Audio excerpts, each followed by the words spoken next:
Hi! Welcome or welcome back to my channel with another video. And para sa video natin ngayong araw is eto nga, mag-hair treatment tayo, mag-straight tayo ng hair natin dahil yung hair natin is sobrang sabog-sabog na naman siya every time na magigising na naman tayo sa umaga is para tayong witch. Kaya naman, bago magpasko, mag-New Year, bago dumating ang 2025 is kailangan maganda na yung hair natin. Straight hair na tayo. So, may papakilala ako sa inyo na I know, kilala nyo na, nakita nyo na to, and paulit-ulit nyo na tong napanood, gas-gas na to. Eto yung, tadaan!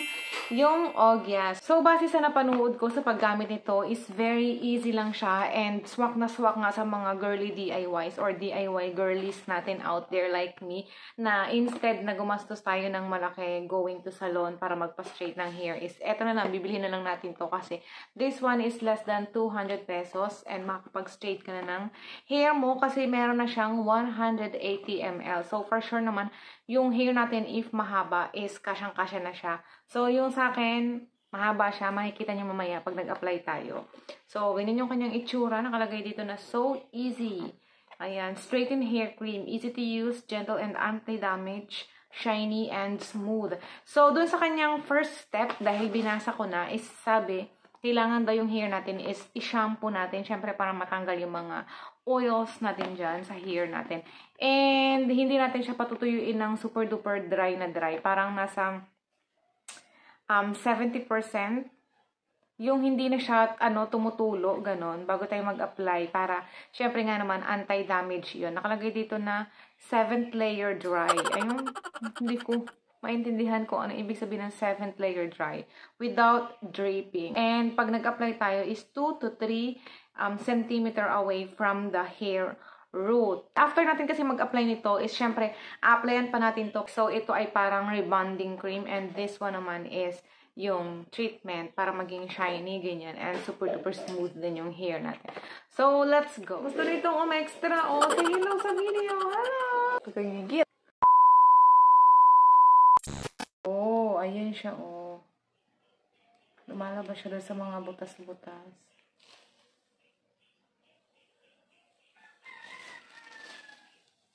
Ano siya? Ang amoy niya ay amoy pang ribbon talaga.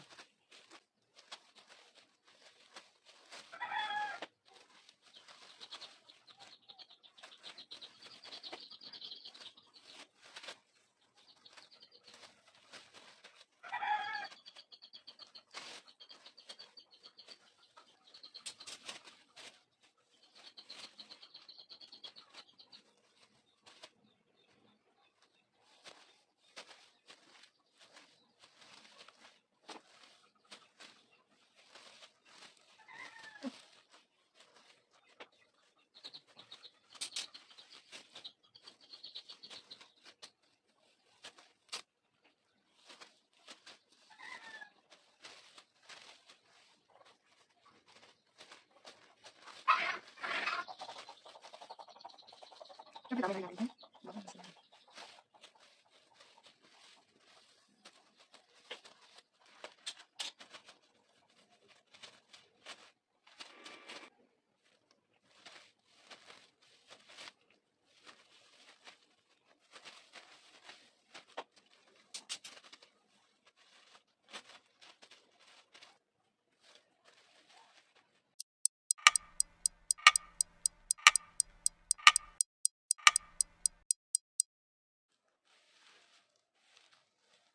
After natin na malagyan nito, pero hindi ko alam kung kailangan ba ubusin natin to kasi parang ang dami pa niyang natira, parang kalahati pa. So, mahaba yung buhok ko.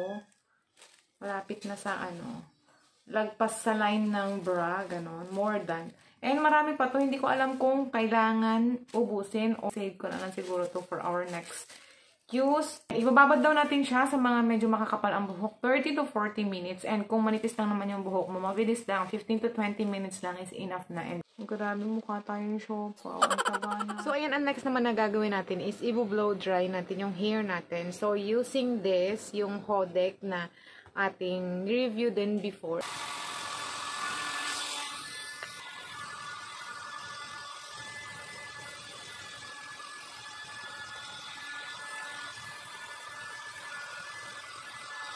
So, here's our hair after natin na ma-blow dry. So, ngayon naman is mag-proceed naman tayo sa pag-iron ng hair natin. So, eto ulit yung gagamitin natin, yung ating Hodek na hair iron. Nagawa na rin natin to ng review before. Ayan, yung straight and curl nila.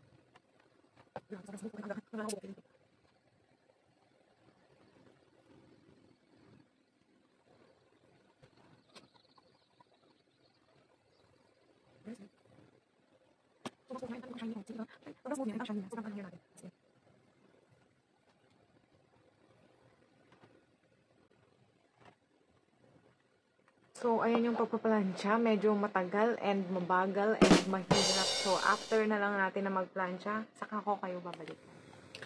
Tada! Ayan na yung ating hair after natin na maplansya. Wait na, tatalikod lang ako.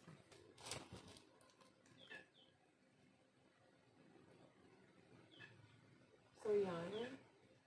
And hindi pa tayo finish dahil sabi ko nga is sasabay natin yung pag-apply din natin ng Kerabond, yung treatment para mas lalong gumanda yung hair natin. Mas lalong smooth and mas lalong shiny. So, kung ready na kayo, let's go! Ayan, inabutan na tayo ng aswang dito.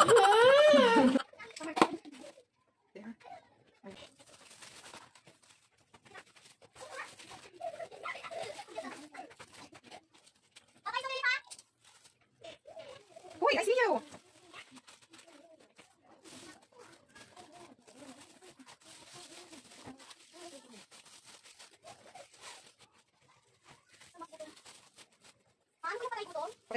So, here na yung hair natin after naman natin malagyan nitong tadan! Ayan, ng Kerabond. Ang dami pa rin niya. Oh, grabe. Sobra. Ayan. And, syempre, mag-wait tayo ng 45 up to 1 hour kasi mas matagal, mas maganda dito sa, sa treatment natin.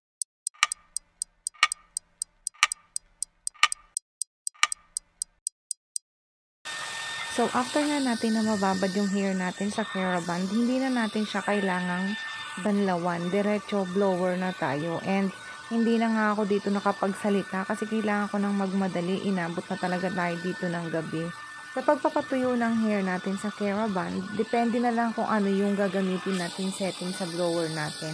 Meron kasing hot and cold na setting yung blower ko, pero ang ginamit ko ay yung hot and then nag-switch na lang ako sa cold nung malapit na ako matapos. Sinunod ko na din kaagad yung pagpaplansya ng buhok natin. So, 2 beses natin na plinansya yung buhok natin. Una, nung naglagay tayo ng Ogea Straightening Cream and after naman, ay ito naman yung after natin na mapatuyo yung hair natin sa Kerabond. Medyo lumalabas yung fumes ng nilagay natin na Kerabond dyan.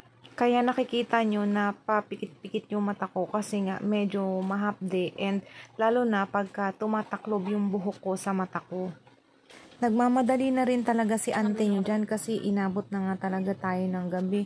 And nakakaantok ha, inaantok na ako nyan habang namamalansya ako.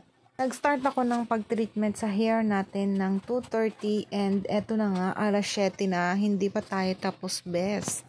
Kaya kung ikaw gagawin mo to, pag-isipan mo mabuti kasi kailangan talaga yung oras mo dito. Grabe, namunta tayo ng gabi. Ito pa lang.